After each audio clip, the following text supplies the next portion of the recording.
Excuse me. Excuse me. Yeah, he's with me. Let him in. Spit back. Let's go.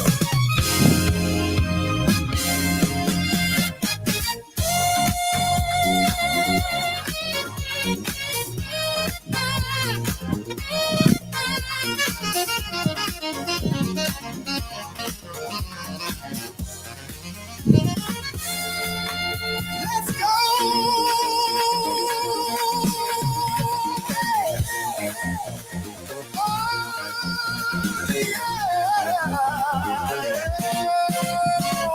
Now wrapped around the block, shivering in the cold. They waiting for a miracle, doing what they're told. But I don't wait for nothing. I don't check the time. When you own the building, you never stand in line. The bouncer sees a caddy, he lifts a little chain, parting like the Red Sea, stepping out the rain. I walk into the heat, the bass is in my chest, leave the peasants outside. I'm drinking with the best. She looking at me, hey! She looking at you, no! She looking at the diamond on my walking shoe. The DJ knows the code, he spins the record back. Who walked in the room? It's all behind the velvet rope. The velvet, where the smoke is sweet and there ain't no hope. For the ones outside looking through the glass. Baby, if you want in, you better have the pass. Yeah, it's the velvet rope. Access granted. Hey! Gold cards on the table, bottles in the ice. If you have to ask the cost, you can't afford the price. Jimmy 2 times in the corner, counting up the tape while I'm on the dance floor, watching bodies shake. See the girl in the sequins, she's waiting for the cue. She wants a taste of power, she wants a bird's eye view.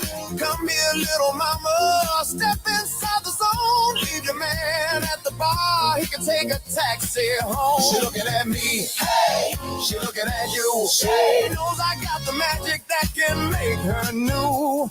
The lights go down low, the crowd begins to crack. Who runs this town? Spit back. It's all behind the velvet rope. The velvet rope, where the smoke is sweet and there ain't no hope. For the ones outside looking through the glass. Baby, if you want in, you better have the pass. Yeah, it's the velvet rope. Hey!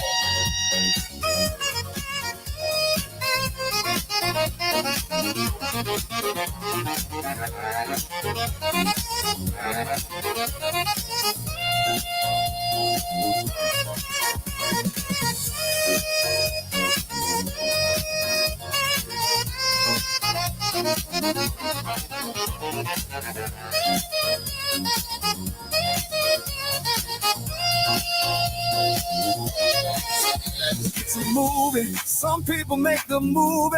You're standing on the sidewalk, I'm standing on the star. Which side of the road are you on?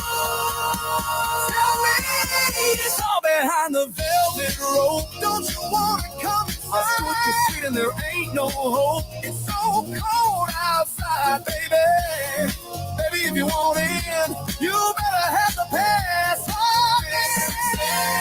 It's all behind the velvet rope. Don't you wanna come inside? Smoke your sweet and there ain't no hope. It's so cold outside, baby. Baby, if you want in, you better have the pass.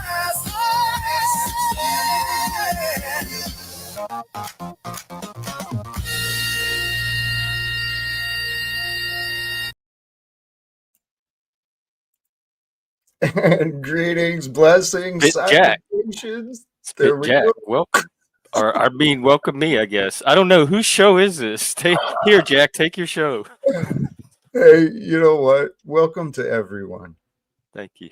Over with Outliers in Exile, Gen X Jeff, and here on Jack Talcott. We're joining together, collaborating, right? Yeah, I've been wanting to do this for a while. We've always kind of vibed. Well, you're one of the few people in the Panelverse that I can have on my show and have a really good conversation with. and not have to worry about a lot of communication breakdown. That is what we're gonna do. This is my hope for us, Jeff, because just what you said, we can have good conversations together because we pay attention and we listen. I think I've witnessed you. You've got a great gift of awareness, understanding the perspective of others.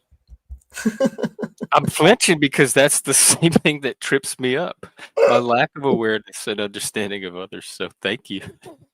See, there's another example. Your humility is a beautiful strength. It Oh, is. God. Well, Okay. hopefully we'll get to talk about some of your strengths today too, which I think you have not so much hidden strengths, but overlooked strengths that should be very obvious, but for some whatever reason, people get distracted by other things. Well, it's like you too. Similarly, I assume, but it's our challenge. This is why we've become good communicators because we've been misunderstood. A lot of people have, right? It's part of our life, though. And here the similarity for those who haven't been introduced to Gen X Jeff and Outliers in Exile yet, please, the link is in my description, and I encourage you go subscribe and hang out there. But the this common theme I think we have, mental health, right? Men's mental health in particular. Yes, and well-being and growth. Like, what do you do when after you're mentally healthy? Where do you go from there? There's still things you can do. That continuous growth, Yeah, that path of growth. That's what and I found. community. I'm very big on community building. So it's not even just an individual growth. It's how do you Oh, have healthy communities that can sustain that growth? and how can the community grow in health? That's actually what I envision, Jeff. I envision things so different than they are, where families work to consciously grow and develop the talents within their family, right? And then the community around them supports them, and the family supports the community. And if we work together more of, well, if we work together more, the world I would be think so that's a much. beautiful ideal, and I think it happens in many places in more high trust, maybe smaller communities or more high trust societies. So you do see it. It's just how to make it happen in other places. That. Well, and this is where my bigger picture comes in. People reflect the society, and the society reflects the people, and the systems are broken. That's why there's so many broken people. There's there's many reasons, but what I found Right. is even even without the system or despite the system, there's so many things people can do on their own. There's so much power people have that they don't always realize that the system can't take away from them. That's what my path showed me. I used to trust in the systems more than I realized. And I didn't have You had trust an in, experience with them. I was Very involved with, out of the ordinary. I was involved with, my path has been perfect for this, right? I got broken so that I could study health. Oh yeah, I like that. Post-traumatic growth. And then so what eventually it led you here, and did you how long have you been on YouTube, and did you come on YouTube with the intention of like doing this personal growth work and bringing this message? Yes. It my path, there were many reasons behind me going on YouTube, but I think I started around 2019 or 2020 doing videos. I didn't get into this till a couple of years later, but the idea was I studied and I was learning about self-development, different methods that people were using, and I was studying trauma different methods that people were using to overcome trauma. And my own path took me through addiction. So I got all these ideas of growth and healing in my head. And so I thought, let me see if I can catch some people who want to change. And so I tried going online, and then I made some mistakes along the way. What mistakes? Uh, Not knowing how to deal with some of the craziness. My You found repu- yourself in the Panoverse is what happened. Which that is the same thing that happened to me. So, like, one of the things we could talk about today is two people like us that came here to try to help people with personal growth and that kind of stuff. We're in this very not the environment we expected to find ourselves in. And the no, challenges we face trying to do this, the reputation you get sometimes trying, because it's not what most people come to this part of YouTube for. But yet here we are. right. And it's been remarkable for me, because not only am I about mental health, spiritual health, I'm also about the common law, rights, freedom, and principles, which is what many of these people claim to be about. But all I see is a lot of confused people that aren't clear in their purpose yet. Yeah, and clearing a lot of things, but then are we like? I'm not even always clear of my purpose either. So one thing the Panoverse has helped me with, I will tell you, is it humanized me. It kind of brings you down off of your high horse. It shows you that you have the same stuff, that y'all are all in this together. And I think that was healthy for me, and my like self-help YouTube career might have taken a different turn with if I had not detoured it through the Panelverse, and probably a less fulfilling turn. It's been incredible for me on my own inner development, because I found myself getting triggered a lot. There's a lot of record of Angry Jack coming out online, Angry right? Cot, yes, he's Yep. his own persona. it's it's part of me, but I'm committed, Jeff. And this will bring us into something else, but I'm committed to clearing myself in the world of that angry version of me. But if He's had that's you, just own it. Like you're having completely normal reactions to whatever's going on in your head at the time. Because I get that too. When I went really heavy on the personal growth stuff recently, I said my worst fear is turning into Jack Talcott. And I told my audience, please don't let me become Jack Talcott. And there were moments where they were saying, you're turning into Jack. This is reminding me of Jack. So there's something about those reactions. For me, it's frustration. Where does it come from you? Because we all know what we're talking about, those little spikes that hit. It was a lesson. The anger, every time I get angry in reflection, I find things I could have done different. I usually regret allowing myself to do that. And the more time I spend in love, right, with love, just thoughts of love and not worrying. I don't want to be with a angry Jack anymore, honestly. You do, like, I have always complimented you on your emotional recovery, because even when Angry Cock comes out, he's gone in like 2 seconds. You're so good at returning back to a nice conversational baseline after they hit. So that's a strength that I think often goes unnoticed here. Thank you, Jeff. And that's a skill too that other people could learn from you.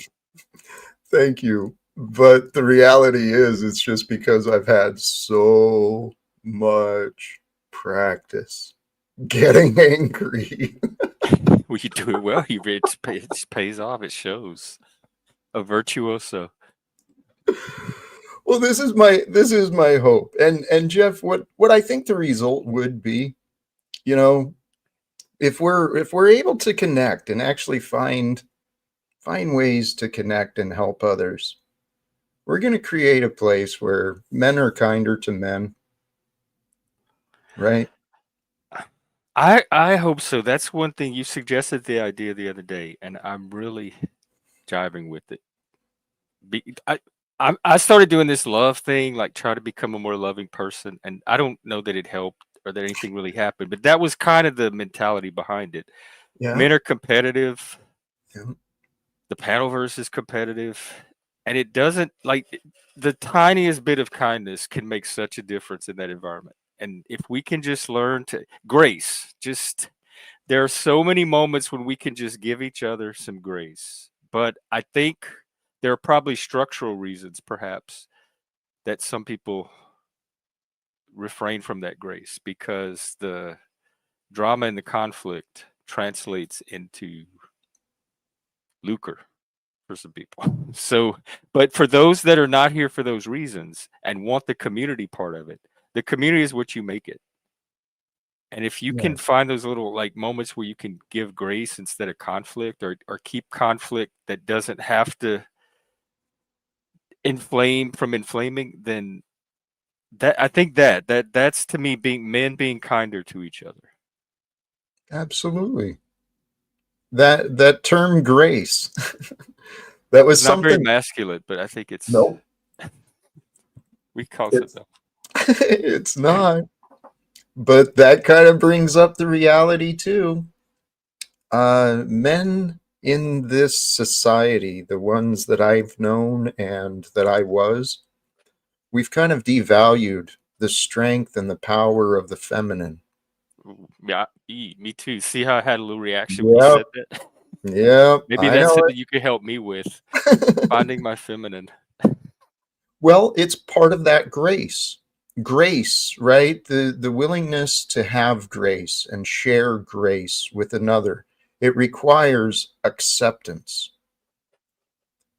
Men, And kind of optimism, like hope, positive self-regard, seeing that person as capable of being something more than what you think they were in that moment. Like giving them some trust and believing in their ability. Good faith, I guess. that's beautiful. That's love. Ugh. That Is is it? seeing someone Oh, for more than they're showing themselves to be, right? Seeing someone's greater this I mean all of us we go through these periods of just self-defeat or the world is defeating us. And the last thing we need is someone kicking us in the balls, figuratively or really, right? So one of the things I heard from a professional who deals with really hurt men, um, encouragement. If men could be more encouraging with each other, reminding each other, "Hey, dude, yeah, you're better than this. Hey, you're stronger than this. You're greater than this," right?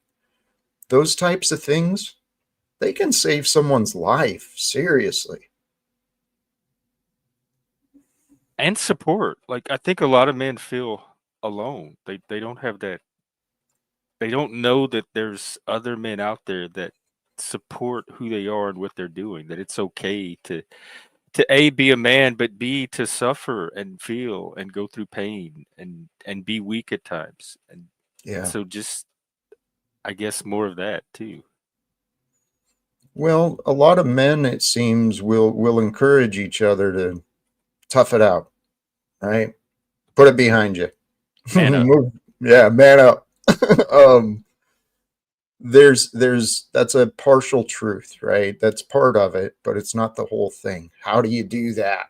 How do you do that when your world's crumbling and there's nobody around, right?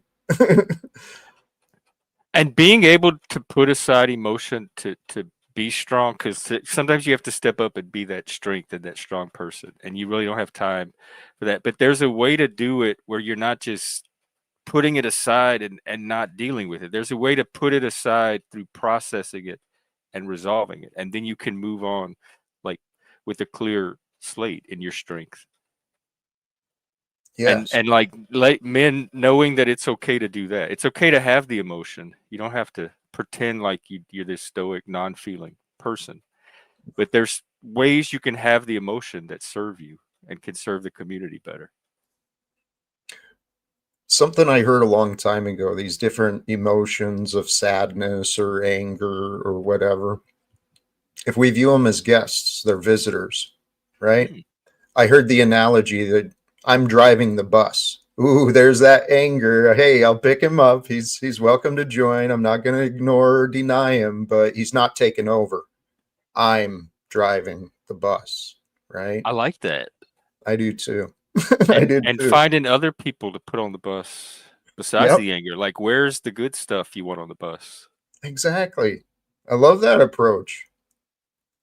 That this idea is something I picked up along the way. The concept of experiential alchemy, right? The idea of alchemy is refinement. You take the ordinary and you extract and you convert lead into gold, right?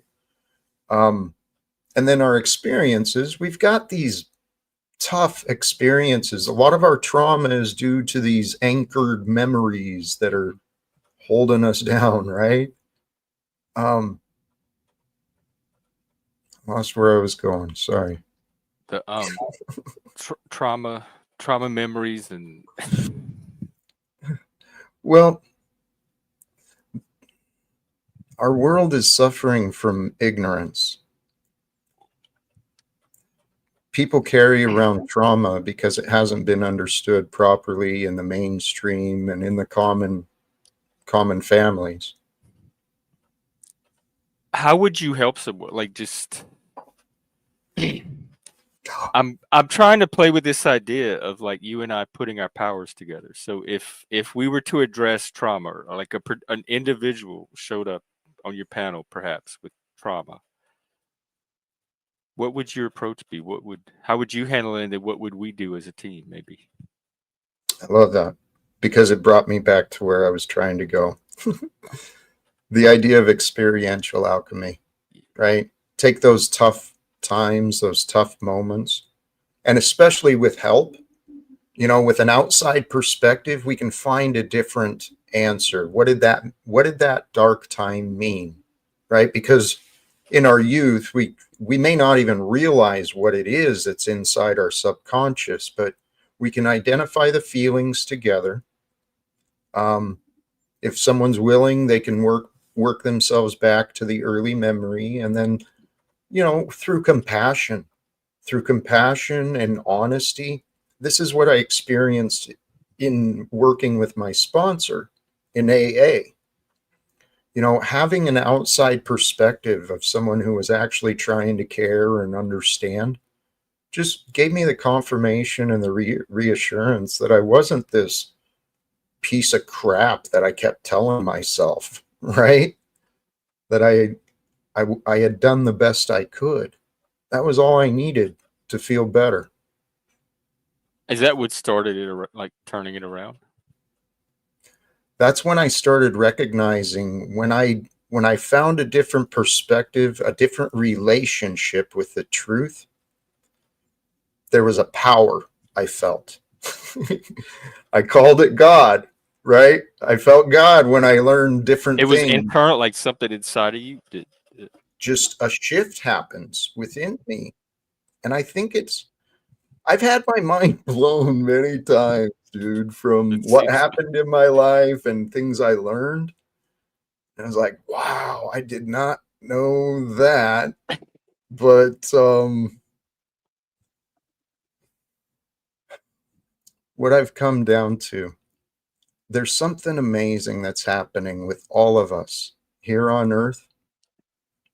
Life is pretty amazing. It's far more than we've been led to believe.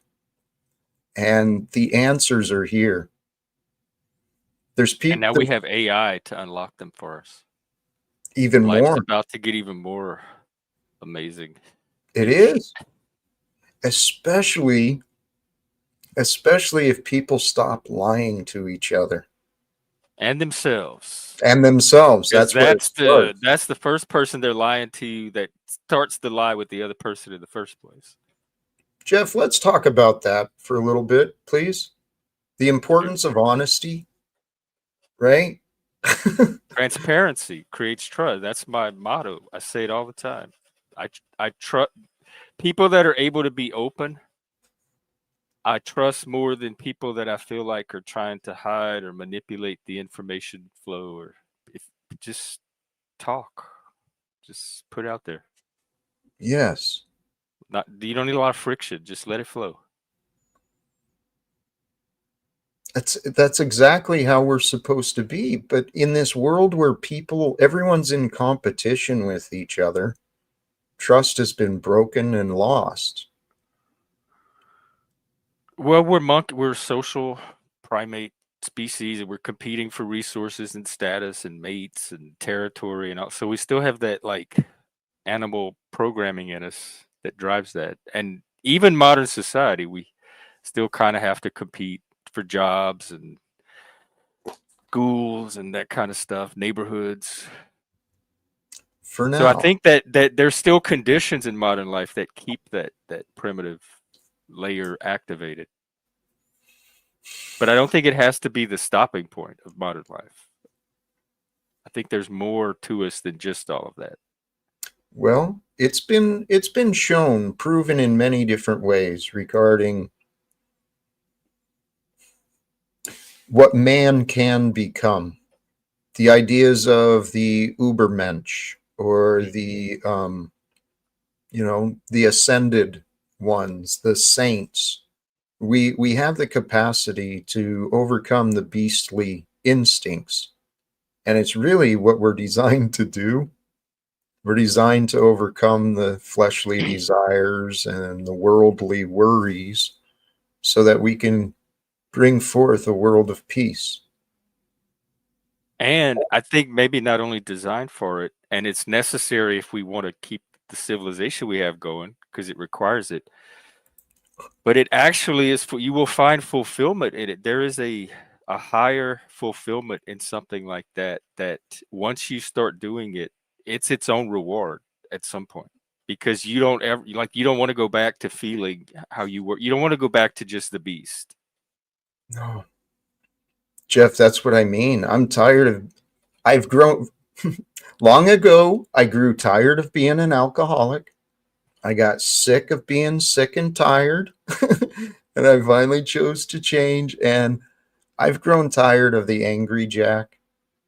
I did set a goal a long time ago. I haven't shared it for a while, but when I started learning that there were multiple Buddhas, these records of these saintly beings, uh, there's different reputations for different saints, and I wanted to become a jolly Buddha.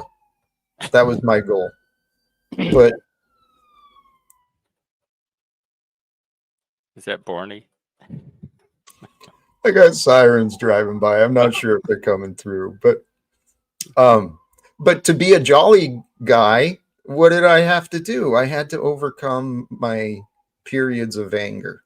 And so I learned how to shorten the time that I'm angry, and then I'm learning to reduce the amount of anger, just like I had to do with my sadness, right?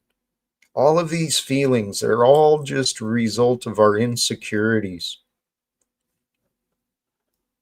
What is there a pattern to what triggers the anger? Like we only see the part of it that happens on YouTube. Is that where most of it is? Oh, yeah, pretty much. Well, I don't know. Barty might say different. Yeah, he knows a thing or two about triggering anger. He's, yes. Is- We'll have to Well, have him up here one day. I hope so. I hope so. He's another great guy. Great sense of humor. This is what I mean. There's some amazing characters we've come across, Jeff. I mean, we They are are kind of characters. what's that? They are characters. All of us are. Yeah. We're all just characters in this story of time.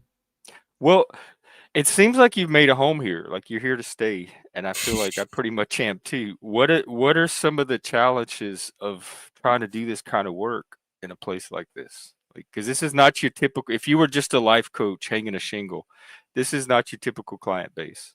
No. Uh how to make this work. That is what I've been trying to figure out. I believe this is a step stuff like this, having actual conversations with people that understand me, it helps others believe that I can be understood. And helpful to, that's ultimately what you want to communicate, is that you can be helpful. That is what I'm trying to And show. I But think you can. I think you get misjudged a lot, or I think it gets eclipsed by the panel stuff. But underneath all that, there still is a skilled life coach. thank you, Jeff. I appreciate that. You as well. You've you've got a gift. I'm telling you. I'm And trying to figure out how to use it without burning everybody up in the process. this is the path that we found ourselves on, right? And it's not the typical path that others would find themselves in, but this ties us into another idea, the idea of leadership. Being willing to lead yourself even into the unknown, even though others aren't doing this. That's what we're doing. I think anytime people step out of the crowd, even just a little bit, if you raise your head, people start to react, and they don't like any. But then part of leadership is you have to set norms. You have to create structure. You have to create a container. And my biggest challenge is doing that in a way. This is an environment where people are very sensitive to authoritarianism. There's kind of an outlaw mentality around here. So you can't just come in and start laying the structure and setting the boundaries. So my biggest challenge has been how to lead in a way that is not that still, like, how do you get that structure so it's not all chaos all the time? And how do you start establishing norms without enforcing them kind of top down? It has to be collaborative, and it has to be very flexible with the structure, very loose. Yes, that's something I've learned about leadership, right? Much of our society builds bosses. It doesn't really teach leadership. It So really doesn't.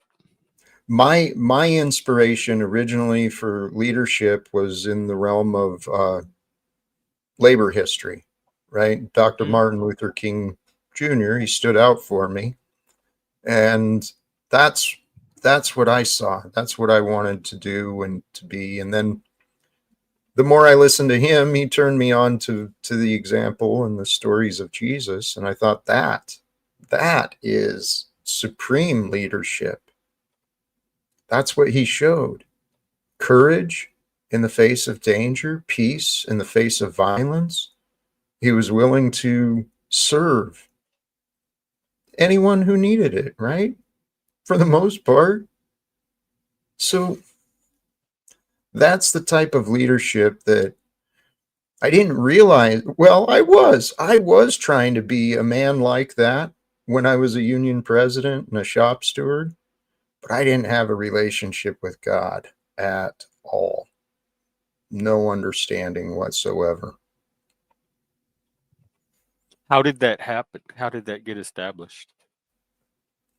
Which part? What do you mean? Your relationship with God. When I lost everyone and everything. That was the I, only one left. I I'm was, still here, Jack. well, it turned, this was where I found myself. I thought I didn't know what happened because the world around me treated me like I was dead.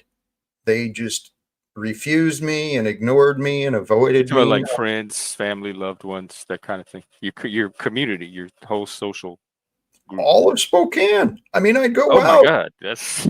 I would I was going out trying to be a life coach. I was going downtown 7 nights a week, Are you going through, serious? going through, walking through the bars, They making would run. myself available, seeing if I could meet someone. And I did everything I could think of, but my life got bizarre and I found myself completely alone. I got dark thoughts a couple of times and was ready to quit and give I up. know about those. Well, one of the dark days I realized I don't know why I'm here. But by then I'd become convinced that there's a reason for everything. Everything in nature has a purpose. And so there's a purpose for my being. And then I started thinking about the example of Jesus. I was like, well, maybe God has faith in me. Maybe that's why I'm here. I lost faith. I don't have any hope, but maybe God's got faith in me. And then I started thinking about Jesus and his embodiment, his example of divine faith. And then I started thinking, well, what would that mean? Because I was envious of people in my past who had faith. I didn't understand it. It made no sense to me. It was illogical. How do you trust in something you can't see, that Right. you can't Yeah. prove, you can't explain it? You're a fool. It defies all the laws of logic. In fact, in logic, you're specifically not supposed to trust something on faith that you can't verify. I know. And this is what I realized. Growing up, I have been blessed with a sharp mind, right? And growing up, the old shows of Star Trek. Oh, the Doc, original series, the ones I yeah, never watched. Yeah. yes, Dr. Spock, the Vulcan. The logic, like the cold logic. Yeah. He was my hero. Are you He was serious? my You were a nerd? hero growing up. Yes, man. But that cold, hard logic, I was like, I get that. That makes sense to me. But then I started learning about the world problems, and none of the world problems made any sense to me, and I drove myself insane. Because you were trying to logically figure them all out, like problem-solving mind. Mm-hmm.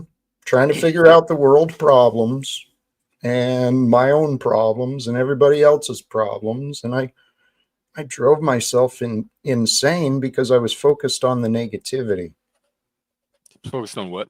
The negativity. Oh yeah. I had a tough. I've noticed a lot of that on YouTube. People have a really dark view of the world. They look out and they see a lot of the negative. It's very dystopian. It's Man, what we've my been computer taught. sounds like it's about to explode. It's so loud. Okay. It's not coming through though. Not from what I can hear. So I think you're doing all right. These ideas, though, in my experience, logic without love drove me insane, made me afraid and angry, and nothing in the world made sense. And the world then got real. I felt so small and just out of touch. And I was disassociated from anything good. Jeff, I'm remembering early in my recovery, working with my sponsor. We're sitting there at Denny's having breakfast, and he tells me, give me 5 things you're grateful for. We're having breakfast before I go to my federal job at the Postal Service, where I've got decent income, health benefits. I've got a beautiful home. I've got a healthy son part of the time. I mean, I got a lot going for me. And with my sponsor, give me 5 things you're grateful for. I couldn't come up with one. I was sick. I didn't know how much I'd gone off.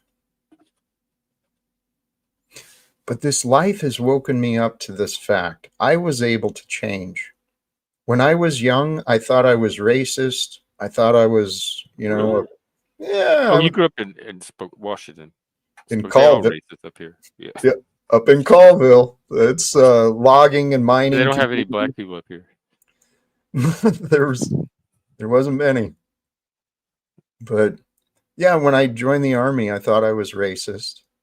I thought I was a patriot. I was a nationalist. America is the best. And I was a capitalist. You were a capitalist? I used to be. You sound almost MAGA. This is what I mean. When I was 17 through maybe 20, dude, Donald Trump, I'd have been a total MAGA, total MAGA. But no, but this is what I understand. I think if I can go from that mentality of wealth and authority are the most important things, if I can go from that to caring about life and health and love, I got faith. Give me a shot at Donald Trump. Let me see what I can do to him. You still trying to get it on?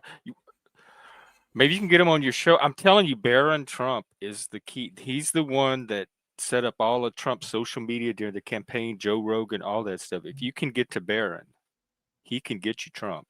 And I think Barron's a Spurg, so I think there's potential for getting to Barron. We just got to get him into the panelverse. Trump will follow. You know what? It's not the first time I've heard that, so I'm going to take that as a sign I should pursue. Perhaps. Yeah, hell yeah, I'll help. some- If like we'll do some kind of campaign. Well, maybe we shouldn't talk about it publicly. We'll talk. We'll Well, plot and scheme in the back. I'm yes, but to answer the question, yeah. I mean, Jeff, this is why I moved from Washington. Well, part of it, I got evicted from the house in Spokane.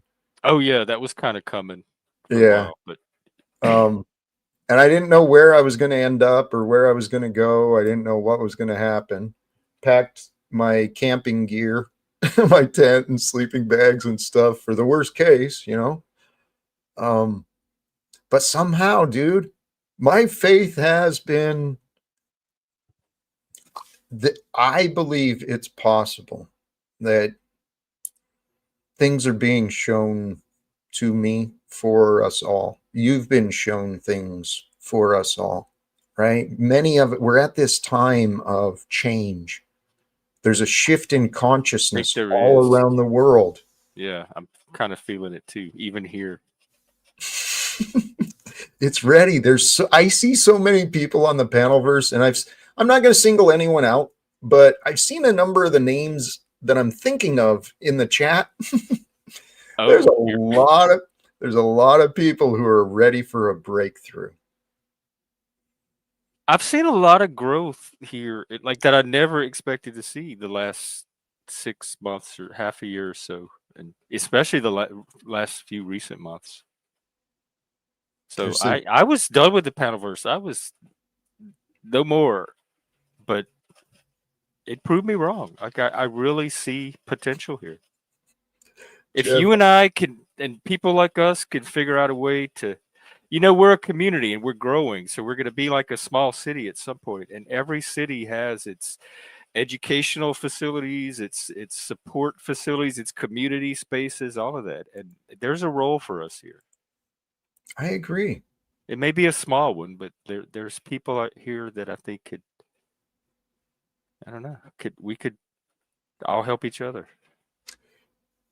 I agree. Jeff, I actually think there's some amazing ideas, some amazing opportunities available. What do you think of this?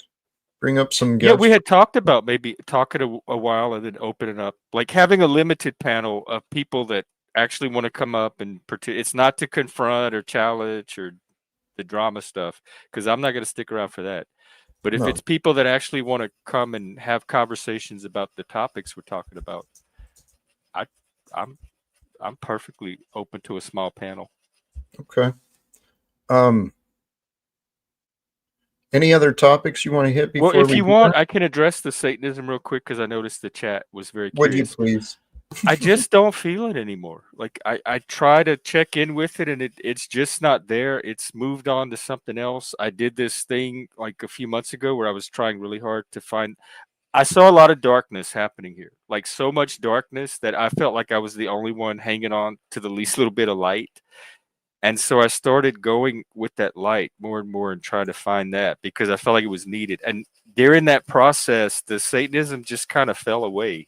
And I'm much more trying to tune myself to something light now. So that's Jeff, I still think he's cool. I still got the Baphomet, the t-shirts, but internally I don't identify as satanic anymore. I mean, I can still tap into it when I need to, but I think I've moved on.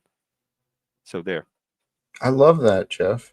It's a different description, but similar to the path I found. I found a lot of darkness in this world once I started looking into American history. It's fucking disgusting. Excuse my language. I'm sorry.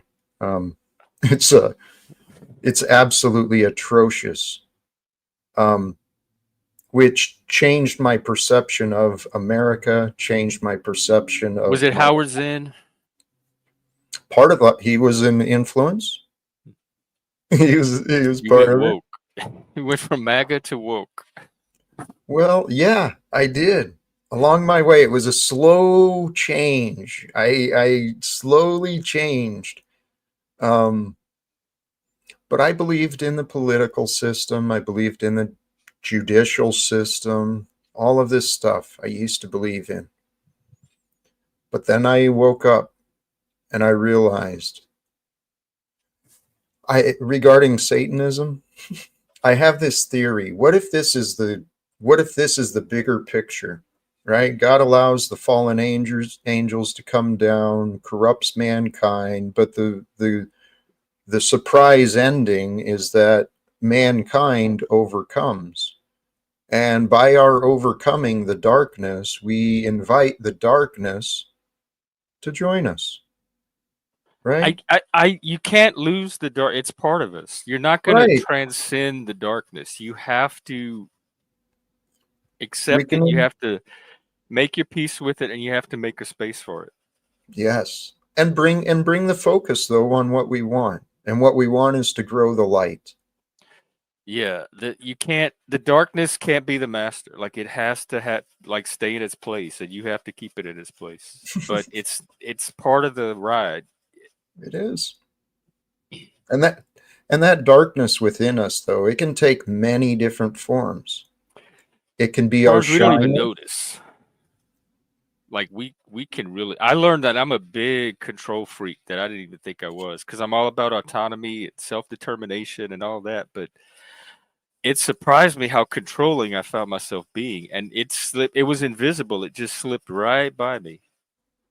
That darkness. So it's not always obvious. I'm ready for another cup. So you want to do like a Yeah. little intermission? We can open a panel. Yeah, See who you know shows what? up and. Intermission. We don't Oh, have I just anything. meant I was gonna Yeah, no, go get a please. I'm refill. gonna go ahead and drop the link. And that way if folks want to join, by the time you come back, we'll see if someone's here. See Okay, if that you comes carry through. it for a second or two. Yeah, sure. I'll be right back, folks. Pin Conversation. that over here. Did that come through? No. I'm going to put this over in Jeff's chat as well. And folks on my channel, I encourage you, make sure and subscribe to Jeff. He's doing some good stuff. He's very conscious and focused about healing, helping to share healing and support, building a community as we go.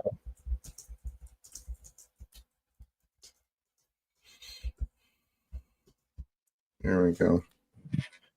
Oh yeah, I remember that. Your trip to DC. That was quite exciting. Oh, you know what? I don't think my link went through on your channel. Oh, here, if you put it in the back, I can post it maybe. Oh, because you don't have a wrench. That's probably why. Just copy the I'll link. post it. Would Yeah, you I have it. Please, thank you. I'll get it. We do have a guest in the back. Is it Snafu? It is Snafu. Uh-oh. Well, I might drop off.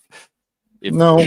As long as he can have a conversation. If he starts his routine.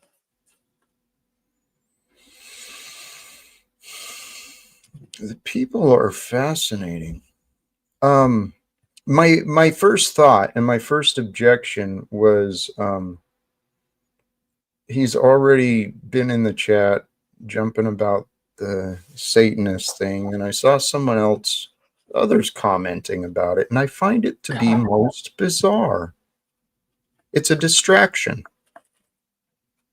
So, Jeff, this is something I agree with you on. In order to be a leader, there's got to be order, right?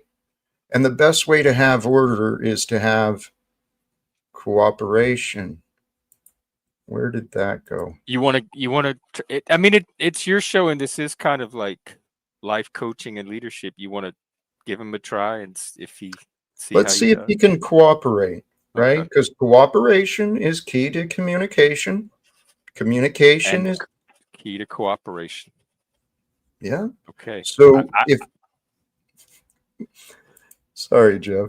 No, I think I'm going to bring Snafu up, and if you have any questions, this is the panel first, because I normally don't stay on the panel with this person at all. So all right, y'all are seeing history in the making here. And Good thing my computer's so loud, I probably won't even be able to hear it. This is the perfect timing. And I'm counting on the best. I'm being optimistic. So all right, I'll try to bring my best too. Please recognize the special opportunity that we're sharing, and let's make sure to cooperate. If you have any questions, Snafu, on what we're wanting, please ask. Okay, and welcome to you. Okay, let's try not to run off and rock that chair like the crazy rocker you are, and let's get those caterpillars, those eyebrows furrowed, not bouncing around.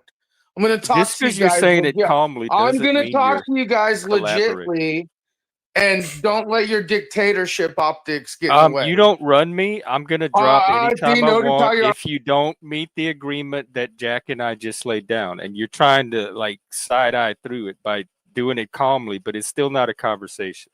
You're just spurging out more quietly than you normally do.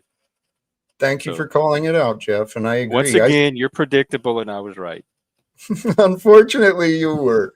Hey, we've got another guest, a couple more showing up. Let me do this in order and welcome up Uncle Fatty. How have you been, my brother? Doing well, bro. How are you? Feeling blessed. How's the East Coast treating you? It's an adventure. Life. There's snow on Lookout Pass, bro. You can always come back. Well, my mission hasn't been completed yet. Yeah, well, you know, adapt and overcome, right? That's what that is life. Yeah. Adapt and overcome. But in order to adapt, this brings us back into that conversation, the earlier part. Yeah. In order to adapt, we've got to accept. Yeah. And this is what I've been wanting to ask you, how's the Serenity Prayer changed your life? Not just in recovery, but in general. To be honest, I stopped using it for a while. Yeah.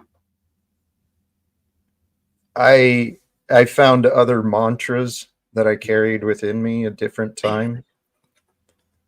One of them, to be honest, is that none of this is real. Yeah, right. So you don't have to change any of it.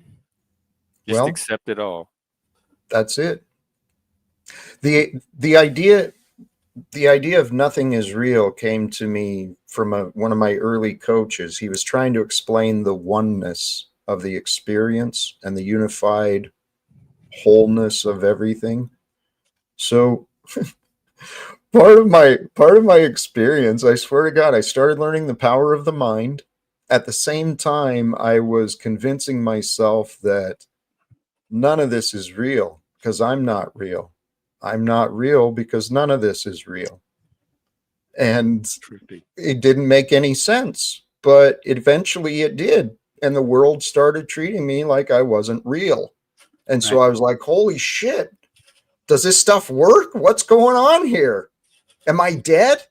Did I leave?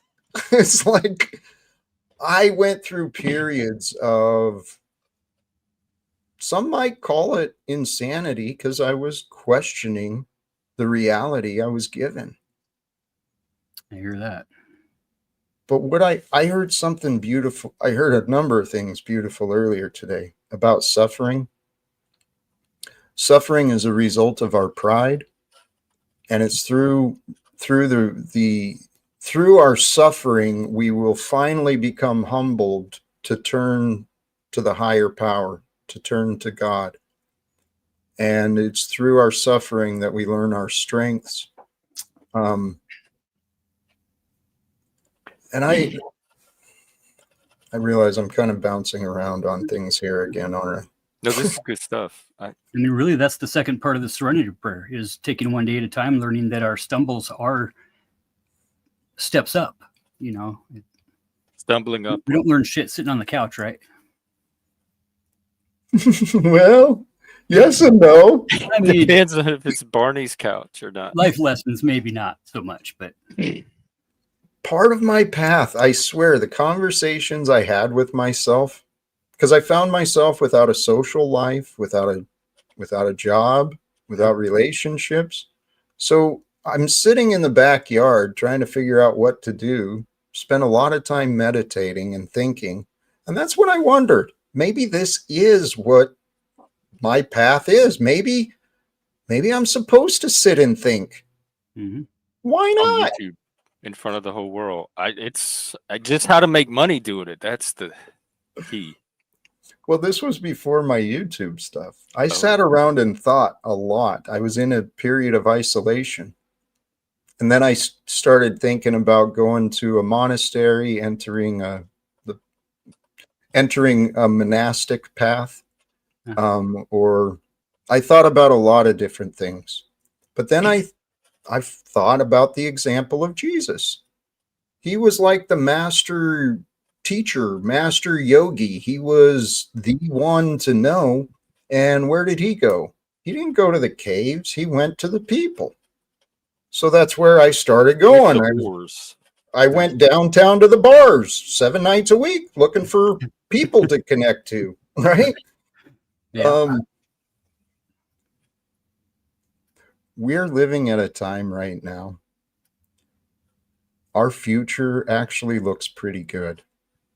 So Yeah, this I'm time, optimistic. I think it's a moment that if enough people take advantage of, it could be one of those little turning points, cultural turning points. And going back to like suffering and the serenity prayer, sometimes suffering can take the form of taking the wrong path, just keep trying the wrong thing over and over, the struggle, the futility. And Patty and I were talking about the serenity prayer the other day, and accepting what you can, what is it? Accept the things you can't change the things you can, and the wisdom to know the difference. And sometimes the wisdom takes the form of knowing when to stop struggling, trying to change something that you can't change, and just submit, just flow, just let go and submit to a process larger than yourself. Is the wisdom. That is the wisdom to know the difference, is when to struggle and when to flow. Well, sometimes we got to sit alone in silence for a while to figure out where that spot is at, you know, and when it comes, it comes. Sometimes it doesn't. Yeah. And to check into your body, not do it all with your head, but it, like Jack was saying, embodied and getting into the body, the whole person. Jeff, what you're saying there is part of maturity, part of leadership, knowing when to change directions, when to surrender the battle so that you can continue another day, right? When to back off and reevaluate. That's part of our lifelong learning process that we go through. Hey, we have more guests in the back. One of them showed up and disconnected a couple of times. I'm excited. It's rarely that I don't know who's backstage. This is kind of fun. Mystery guest. We had Frank Monday here, and I enjoy what Frank brings too. We've got. I saw him in the chat. I don't think I know Frank. Here, let's bring up. But I do know Hank. Yeah, how are you, brother? Welcome. Pretty good. So I have a question. When you say, Jack, none of this is real, what's your definition of real? I just try to figure out what you mean. The concept came from the idea of only God is real. and that this experience is unreal because it's constantly changing. That which is real is true, that which is true is unchanging, and the only unchanging is God.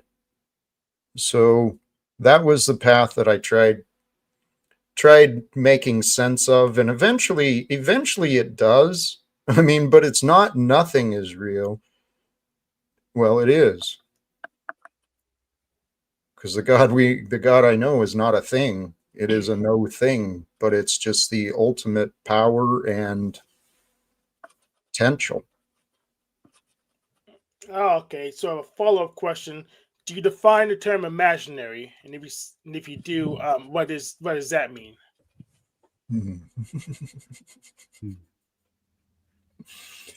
Imaginary, I would try to describe as thoughts from the mind that have not been experienced.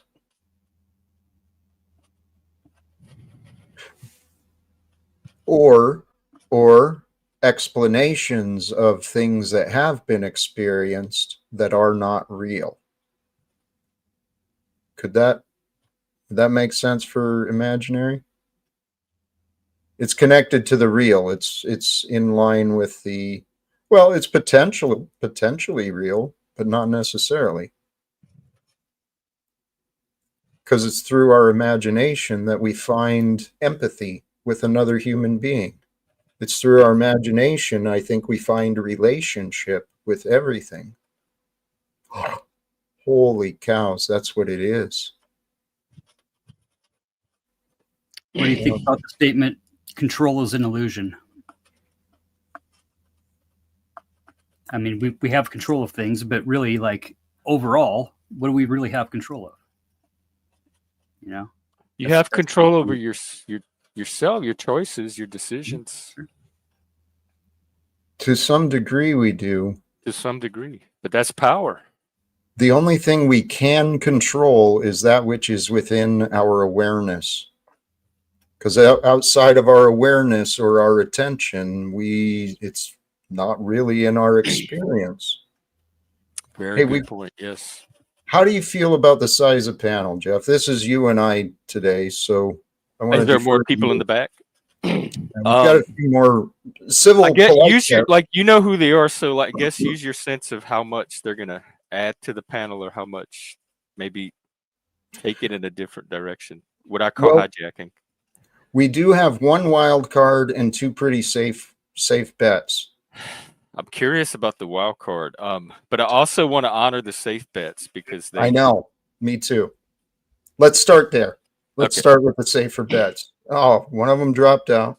welcome, Joe. How are you? How come we didn't think of this guy? earlier? Jeff and Jack. Yo, this what is a happened natural to your camera? You're in color now. I mean, Well, they did do it before. I mean, you're just not privy to the thing. This is a natural. They got the energy. How did I not think of this to put these two together? Yeah.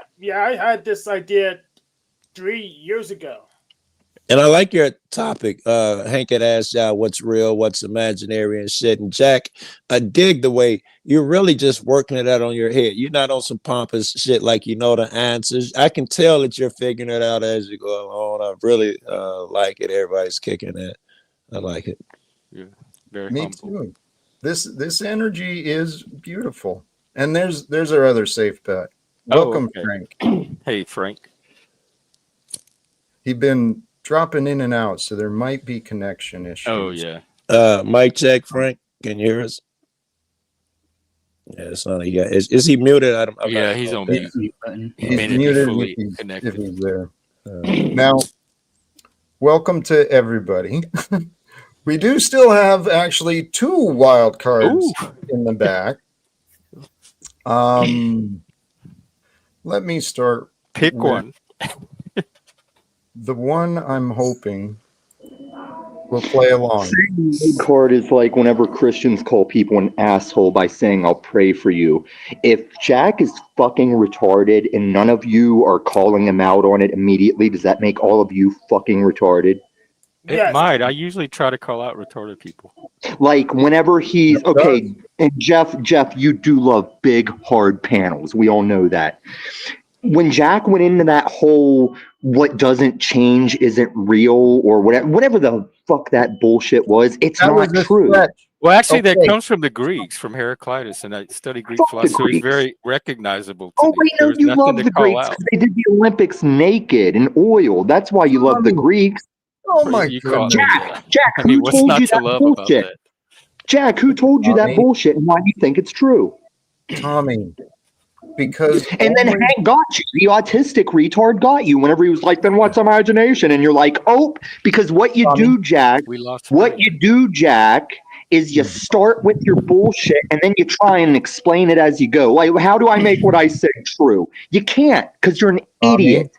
And Tommy. it's shown by Who's Joe the Cole other coming up. wild card? Are they better? We could have a competition. Oh, he Well, muted me. Tommy, I did mute you. I did mute you. You're not cooperating. You got Now, standards here. the other one, I'm not expecting as much chaos, but we'll see.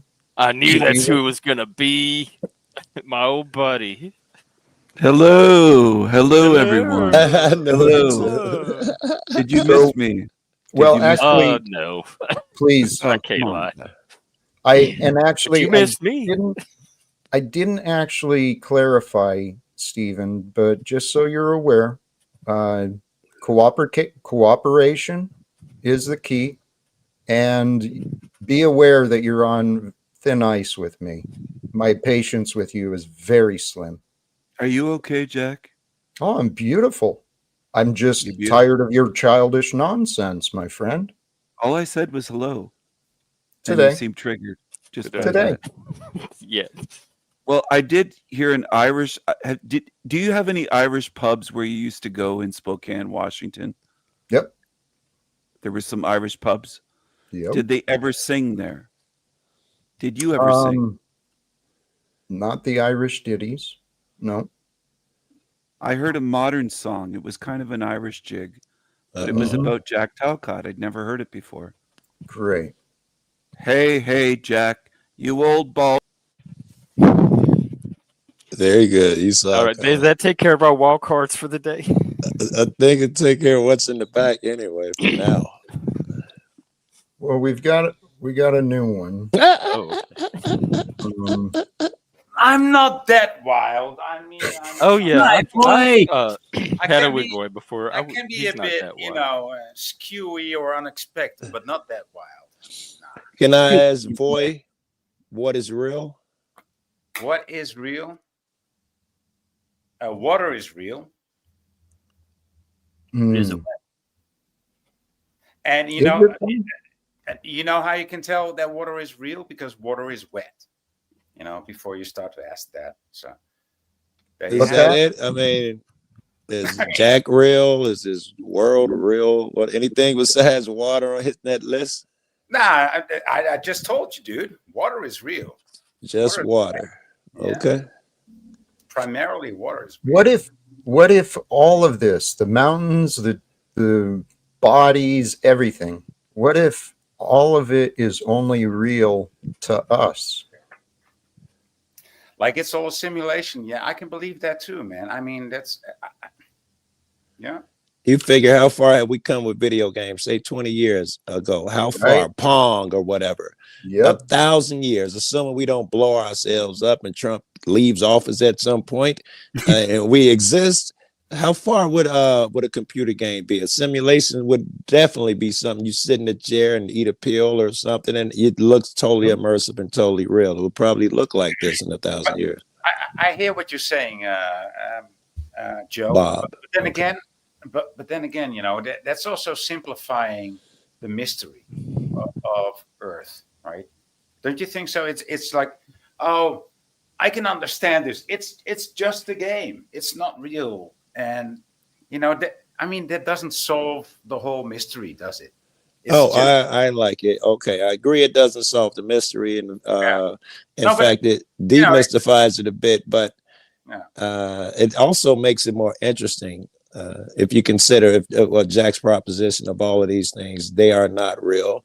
It doesn't make it any less interesting because it's all made of matter.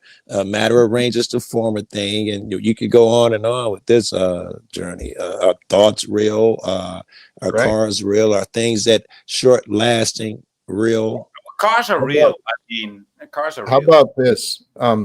I heard this quote earlier today as well. Everything you hear from another is just opinions.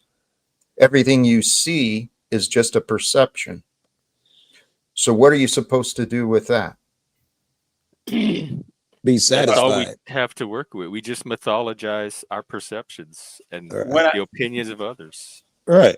That When I like becomes that our word. story. We mythologize our perceptions, man. Yeah, when Paul I hopped in the head. I'll be the first person to say his name. Jeff, when you said that, Paul, everything that he perceives is mythological. It's so huge that you idiots, and Tommy got some of this. You idiots didn't figure it out. Yeah, they It's a very big mythologize their imagination, perception. big Yeah, that's brain. dope. So, Jack, if none of this is real, what's the hurry of fighting the negativity in the world? Very It's good, not. Frank. Hey, very good. It's an opportunity. We get to imagine and create the future we want, and whatever we can with whatever we get to do with what we receive, whatever we want. And we've received life. And I used to live in a real dark world, a world where I was afraid and I was angry all the time, and I saw a lot of misery and suffering. And I allowed that to affect me.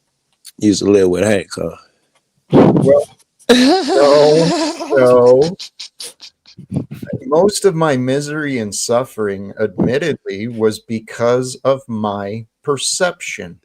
Yep. I had a confused mind. I had unrecognized, unhealed trauma that I'd never faced. I never thought to face it. I thought, you know what? I survived. There's nothing wrong with me.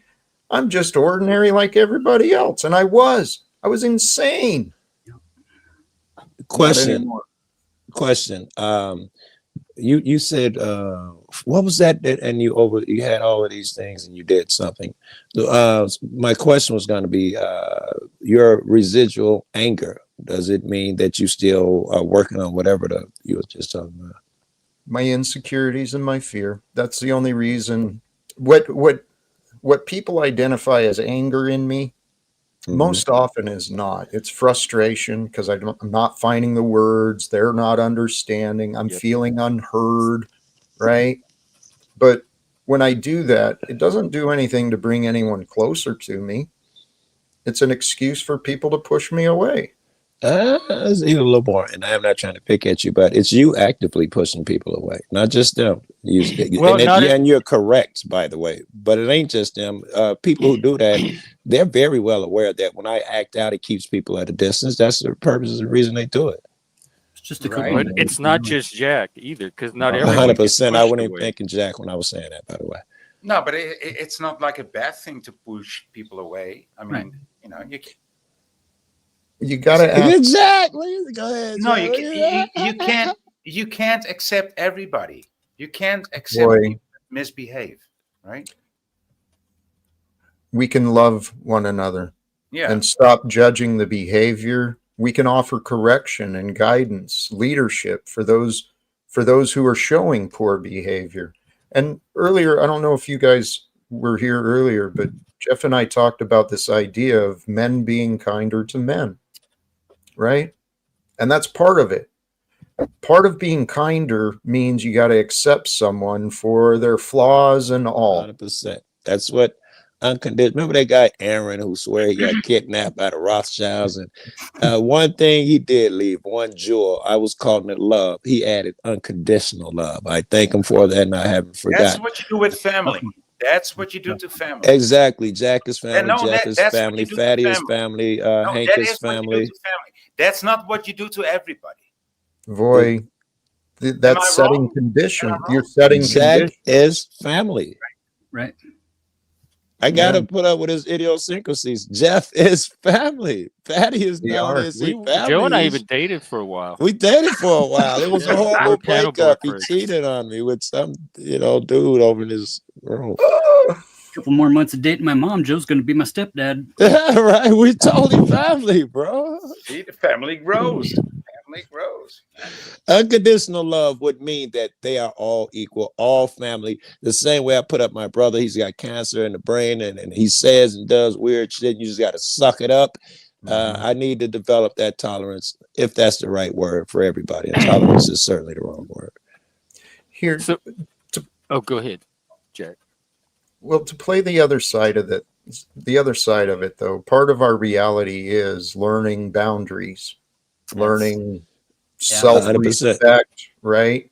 100%. And so that's the challenge I've been finding, because what I want to be is more unconditional love. But how do I maintain order when someone's attacking you? You unconditionally love them, but they're hurting you. Sometimes you definitely would have to push away just to save yourself. That's totally logical and understandable. And you can love the person and not the behavior. Very good, Jeff. And you can still love the person and acknowledge that he's slipping and all of that shit. Like Tommy. I love Tommy and shit. I was over there giving him shit. Fuck that motherfucker. And I have some bad just to news. wrap it up, might really be quick. good news for a lot of you. I'm gonna have to sign off. My computer fan sounds like a lawnmower right now. I cannot hear a thing. I have to make a video. You'll have a bunch of fans. Smack it. Call it dirty. Here, please, Jeff. Thank you. Thank you, Jeff. Any more? Until next time.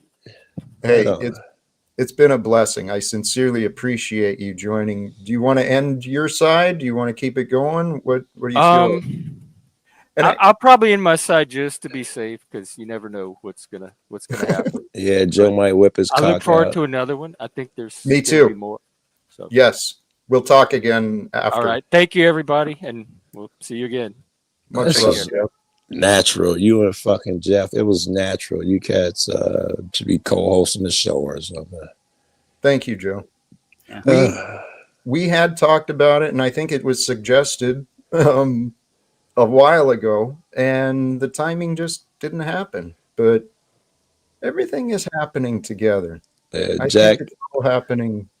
And I am going to. It's kind of cool that I'm away from you so much, because when I'm with you every day, you can't really see a person grow, and when I come back, I can see the growth. And I wouldn't want to, till you got things solved and shit, but. I mean, you're growing in patience. I didn't want to give you that because I don't want to think you like, I'm all right, I'm there. No, what you're growing in patience, man, and it's smoother the way you handle things. It would have been you'd have kicked those dudes at the peak of your anger. You'd have let them stay too long to get under your skin. Little shit, and you look like you're getting handles on shit. You didn't let it fluster you, and all that shit makes me happy. As much as I have fun when someone's giving Jack a hard time. It's funny to me when we all catch shit. This is what is really, I want the best for Jack and all of that bullshit. So this is what's better. Thank you, my friend. Yeah. Healthy boundaries, bro. Healthy boundaries. I like it. Some good healthy boundaries. Right. No Mexicans. Right, No. Jack? Huh? What? No. What? No, no. Actually, the practice I've seriously been trying to adopt, beyond that this isn't real, it's all temporary. Besides reminding myself of the temporary nature of everything, I started through a Course of Miracles. And for those who haven't explored that yet, A Course in Miracles, I found a ton of value in it. A Course in Miracles, I thought you was just, is that a object that someone put together? That's a thing, a book, or it's a book? It's a book. Okay. Yeah, it's a book, and actually there's a link in my video descriptions. Okay, you want to tell me about it? The story of it is it was a channeled message from Yeshua, Jesus, for explanations of what he was teaching while he was here. Now, if that's true or not, I don't know, but the wisdom I found in there was. I love it. Write that down. What is it called again? A Course in Miracles, ACIM, and it'll pop. Okay, of course. All right, thank you. I'm stopping interrupting you. One of the lessons I remembered is the idea of the spirit. The true nature of who we are is the spirit, right? And the spirit is unchanging. The spirit is innocence and purity. And that which is innocent and pure, it requires no defense, right? Right. So that's what I was trying to remember as well, is I don't have to be defensive. The truth is a lion. It needs no protection. Set it free and it'll take care of itself. Same for the other things that you're talking about. Trust, love, whatever that you just said. Those are the things I've been learning, Joe. We got to surrender to those things as a man who's taught to fight. No, there's no surrender. That's my life changed, and the more I surrender, the better life comes. The more you surrender, it sounds weird, but the freer you become. All right, the more you're just spinning your wheels. Yeah, I tried my shit. It sucked. I was selling smack and all of that bullshit, going to jail 1, 2, 3 times a year, blah, blah, blah. I gave up and said yes to everything that came my way. And I'm going to phrase it as what God had planned for me. Even if I thought it was dumb or scary, because a lot of us leaving what you're used to and what makes you comfortable. That's like a huge, none of that growth is going to happen while you're sitting in your chair. Only 10% of it. It sucks, but it's true. When the motherfucker call you and be like, hey, Joe, you want to go to this boring ass meeting with these people no one likes? You got to say yes. Yep. And that's how doors open. And then you might meet a person at that meeting, nothing to do with the original people. You meet that person, they introduce you to a motherfucker. Next thing you know, you got a girlfriend, a new life, fucking a new state. That's how shit happens. Joe, it is. And I shit happens. Fight that. Next thing you know, you're arguing flat earth with Boy Online. Which is great. You never know. Double O kicked me out yesterday for arguing flat earth with him. And I love it. I hope he's not mad at me because I just get giddy. It's great. Hey, back to what you were saying, Joe, that having the willingness to say yes to life. Yes. Those who are afraid or attached to their comfort zones, it's really easy to find excuses to say no to what's on. 100%. And all you're doing is a slow death when you do that. God is going to make you face these things and grow. So you're just putting shit off. It's the slow death. Mm-hmm. I'm sorry, boy. I talked all over you. Yeah, sorry. No, sorry. I didn't mean to speak over you either. But I mean, it's okay to say yes to life, but it's also okay to say no to the world, right? I mean, that's. Do you mean in the Jack Talcott worldly things? I mean, sense? worldly. Deny the worldly there's things? life on Earth, and then there's culture in the world, right? And it's. Why would you say no to culture? And these are the things that we need to find a balance in. I mean, we need to live in the world. And we also need to live in culture, but we come from life on Earth, right? I'm not sure I'm understanding you so far. Yeah, well, Jack understands me. I can tell he's fucking grooving over there. Yeah, he's grooving on it. I'm disagreeing. Oh, okay. I mean, I'm finding better. I'm finding ways to agree, but I still see it differently, because if we're only here for ourselves and our family, then the world is small by our choice. That's selfish by definition. And unfortunately, that is a form of selfishness. That's what I had to realize. And this is something else I thought of earlier. Sorry to go this way, but I think if you find your fears, look for your selfishness. If you look for your selfishness, you'll find your fears. Those two go together. So Now I took us off from where Selfishness and fear. No, that was still cool. It doesn't matter what. And It's your show, dude. You didn't take us off.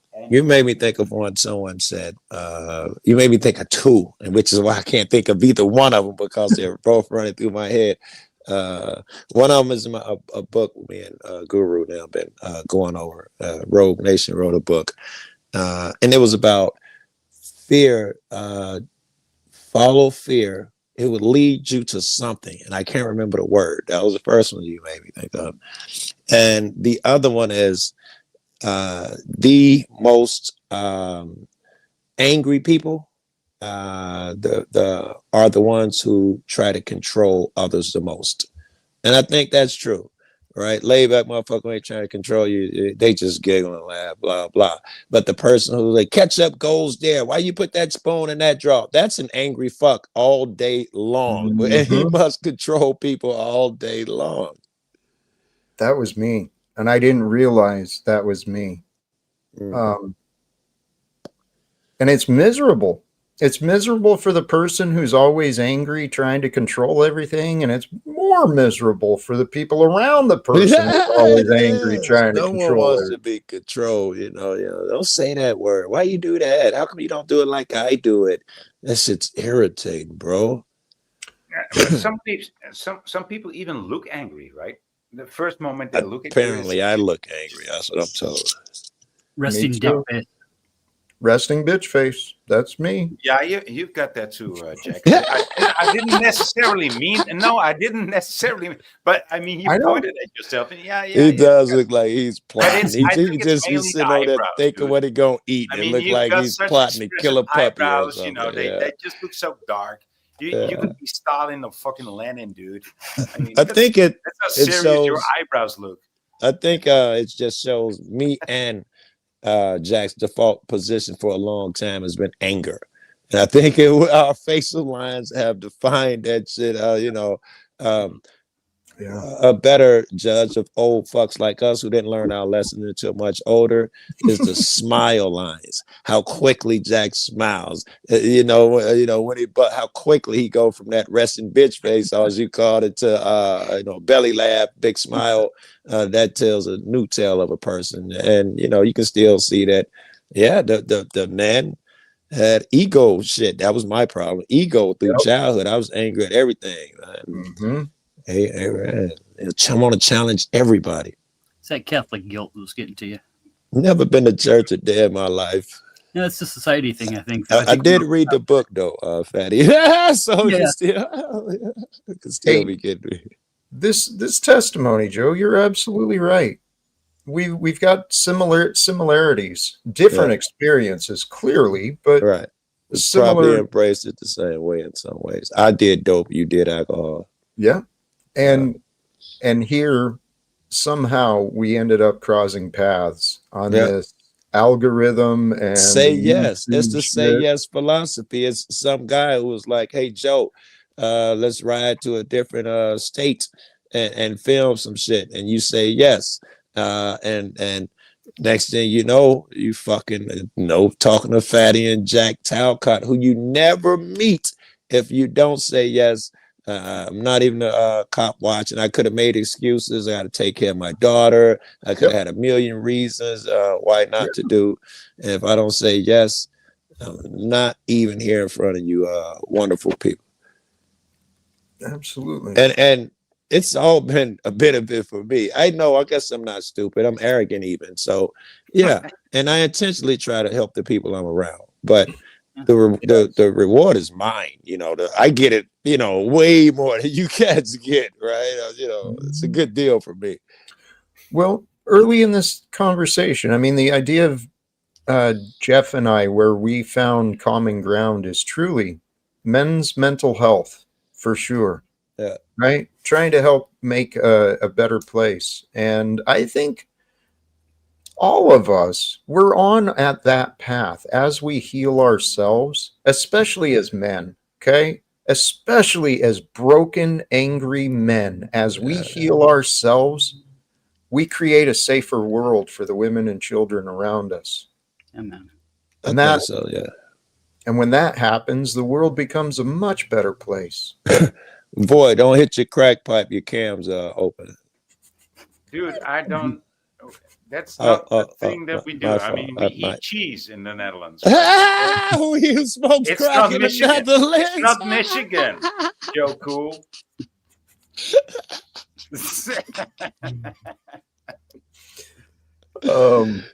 Holy cows.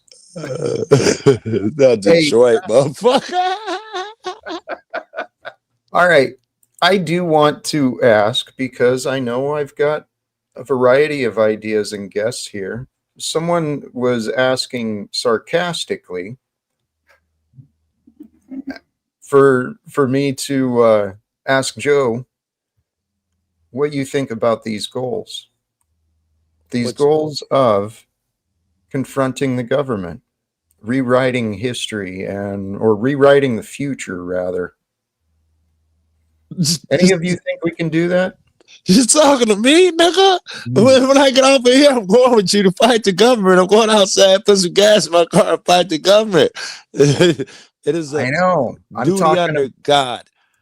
If I just leave it at that, the government is one of those people kind of control people. It hurts people. Blah blah blah. If I'm actually trying to help someone, fucking with the government in some form or fashion is my duty. They're gonna find you. They found me. I'm already in the if you want to database. help somebody, right? I mean, that's a law in America. I don't know. I'm sure I understand. If you're talking about the police, they're gonna find you. I was just in Texas, and the police said he was fixing, because I was smoking weed. He said he was finna search my car, and when he called his friends and they came back to the car, they was like, "Who's Joe Cool?" Like, you niggas ain't searching my man. If you don't want us to search your car, we're not gonna search your car. That tells me I'm in a database. They knew everything about me. They found me. I've been found. good. Your reputation precedes you, right? And you're not afraid of that. You're not afraid of your reputation. You've earned it, right? I don't, Jack, and maybe anybody else smart motherfuckers can. I don't see it. I wish. Today I was writing. I was like, if I could see what other people see, I could use it to my advantage. Right? I don't know if that's because some people do see their reputation and they get egotistical and shit, but I don't even see it. I'll be just like, I'll be thinking it's a normal Tuesday until someone be like, "Oh my God, you're a legend. My mom and my dad watch you every day, and my brother's a cop, and I tell him Joe Cool's gonna get him if he acts something." You don't even, I don't know that shit walking about my day. I don't think of that shit. Well, is it possible? See, I'm gonna calm down and hit my crack pipe. Boy, this is how you do it. Thank you, Joe. Hey, like they do in Michigan, right? Like we doing this. Hey, Joe. Yeah. Is it possible that you're not allowing yourself to see what others see? 100%. I've been fighting my ego. 100%. Yep. You're afraid of letting your head swell. You don't want to be like those other people you've seen. I've also, I think you're onto something, because a couple times through this shit, it did get to me where I was caught up in my own smoke when they put me in, what is that? The Urban Dictionary and shit. I had 15,000 subs. My greatest competition was this dude who was 13. I had just passed him. I thought I was the man. And I didn't like the way it looked. Even to this day, I don't like the way it looks. So I try to avoid any accolades people try to heap on me or something. I won't do interviews and sit up there and talk about how great I am. And I think that's scary. It's like addict, sniffing a little bit of heroin, playing around a little bit. I avoid that shit. So, yeah. Okay. I can respect that, Joe. But seriously, if you shine, you friggin' shine.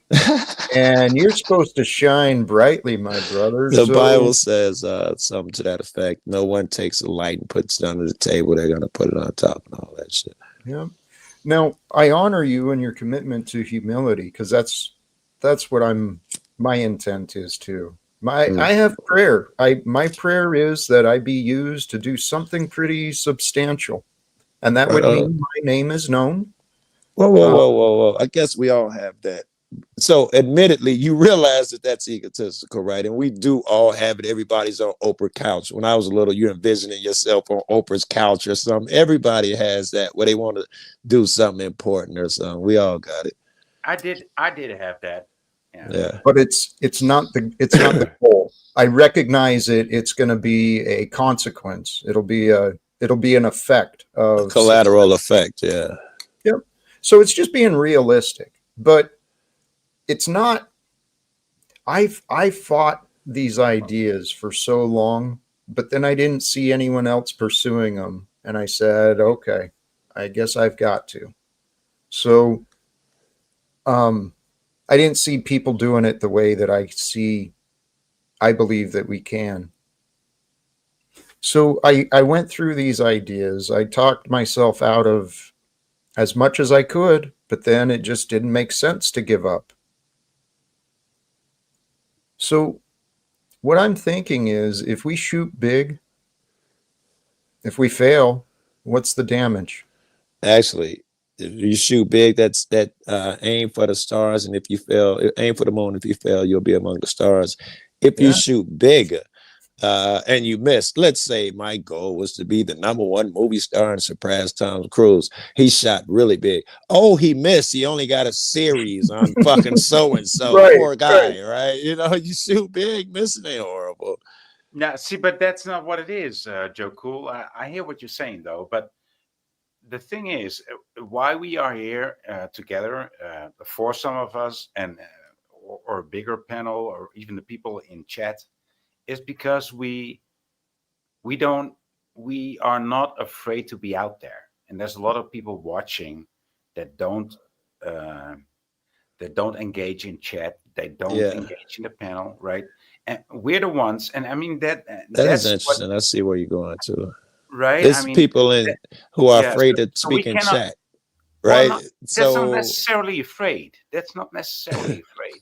That's the word they use. Afraid to get on the panel, and even afraid to talk in chat. I expressively, those panels are scary. Did not use that word because it's not about fear. It's not about. But talk me out of it, because I think it's fear, bro. Yeah, I'm gonna talk you out of it. Okay.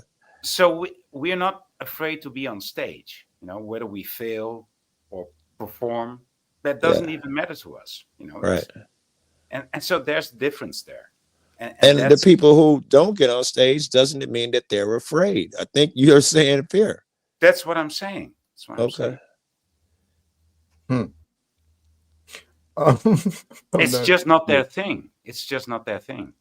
You know, judgment, acceptance, or is it just? No, but I mean, Uncle Fetty is not afraid to be on stage, and Jack Talcott isn't afraid to be on stage, as I am, or Joe Cool. You know, I mean, not everyone is meant to be on stage, but there is a dream that's placed within us, and the society benefits from us denying our dreams, talking each other out of our dreams, right? Yeah. I heard this when I started looking into self-development and coaching. The reality is sometimes our closest friends and our family, they'll be the first ones to hold us back, to talk us out of saying, get a job. What you doing out there chasing the police? Right. Get a job. Right. Chasing your dreams. Just get a solid job, man. Yes. Just work in the factory. Man, I'm gonna open my new company. Man, you're garbage, man. Are you crazy? People would kill for your job. But I want to start my own business and do a farm. You're garbage, man. You got a city job. Are you crazy? You can retire in 40 What the fuck years. are you doing fighting the police, Joe Cool? You could have a nice job in the factory. Guys, this is the truth. This is what we've been, our parents, our grandparents, much of today's society. It's what they've been taught and shown, right? Yeah. Look at every story we've ever been told, every movie we've ever watched, right? Yeah. You get the opening where you get the gist of it, and then you go through this act 2, and you got to have the struggle, right? There's got to be the struggle you got to fight against, and you got to fight for something. Right. You got to prove yourself, and you got to prove that it's worth it, and you have that internal struggle. Save a white woman at the end. I don't know what that's about, but that's a thing in It's movies. not only the structure of the movie that's really, you got to save a chick in there. Ingredients are also the same. Yeah, I mean, it's every story. So it's like the lone guy with the problem, and then the police comes in, and then the FBI comes in, and everything turns out to be good and great in the end. I Yeah. like Here, a happy this, ending. this actually brings us kind of, in a way, to the spiritual idea, because art imitates life. Life imitates art. There is so much evidence that the the belief systems of the masses, what's the right way? People have been undereducated, misinformed, miseducated, misled. I don't know the right words, but Yeah. we got a world of people that are Propagandize and shit is the way we talk. It's intentionally they propagandize them. They We've been dumbed down. and intensely dumbed down with that school Yes. shit, that Pledge of Allegiance shit. Yep. Line, get in line.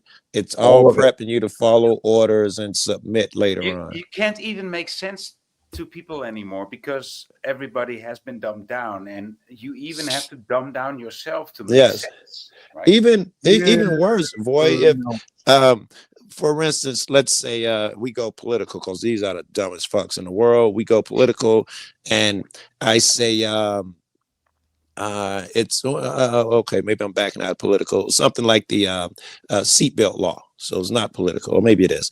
But if you tell a person, it makes no sense for you to have to pay money because you didn't wear your seatbelt, and they're going to give you the line that they've been taught. It saved lives. There's a million lines. No one's doing critical thinking, because even if they reach the same conclusions, it would come out in their words. It would not be the same exact words that society uses. I think it's wrong for someone to separate an immigrant who's been living here for 40 years, but they broke the law. The seatbelt is not the best example to use, but Here, rationalizations and justifications.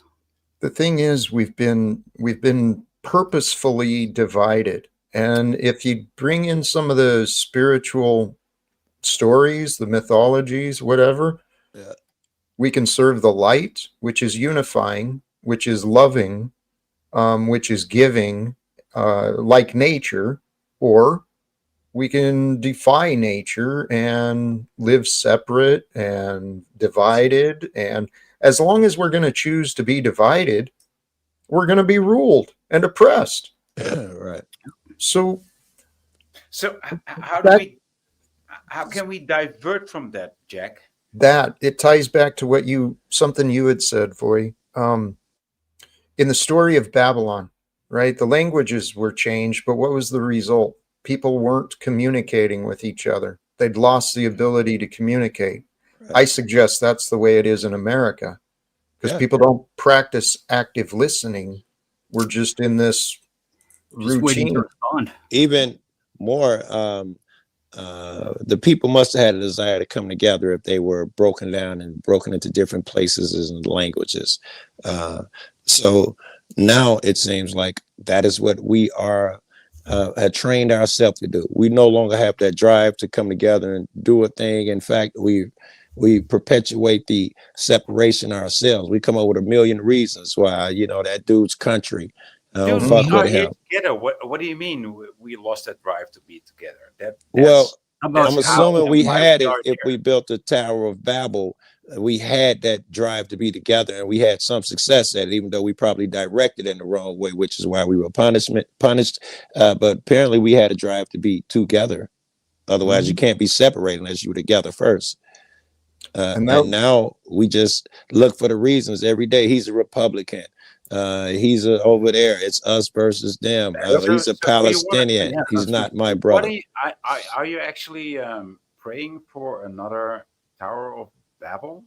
No, I'm not sure how you got that out of what I'm saying. I'm praying for motherfuckers to come together, and this time directed in a godly, honest, truthful direction, as opposed to trying to replace him or something.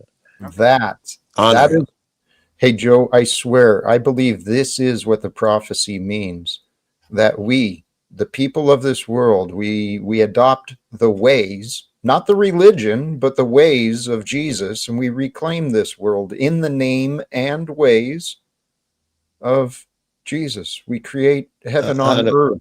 100%. And I'm going to alter a little bit for those people who aren't Jesus fans. I'm a massive Jesus fans. But if you're having trouble, if that word triggers you, Great. replace Jesus with what we see his ways, True. forgiving, merciful. True. No, you can't replace Jesus with we. That's communism. You can't no. replace Jesus with You truth. only heard half the You statement. can replace Boy. Jesus with light. Boy, you only heard half the You can statement. replace Jesus with the way. I said, Boy. But not boy, with I we. said No. with the words we use, not with us, Yeah. with the words we use for Jesus. Okay. Love, merciful, peaceful. Forgiving. Instead of saying Jesus, say these words, and you'll still understand what we're saying.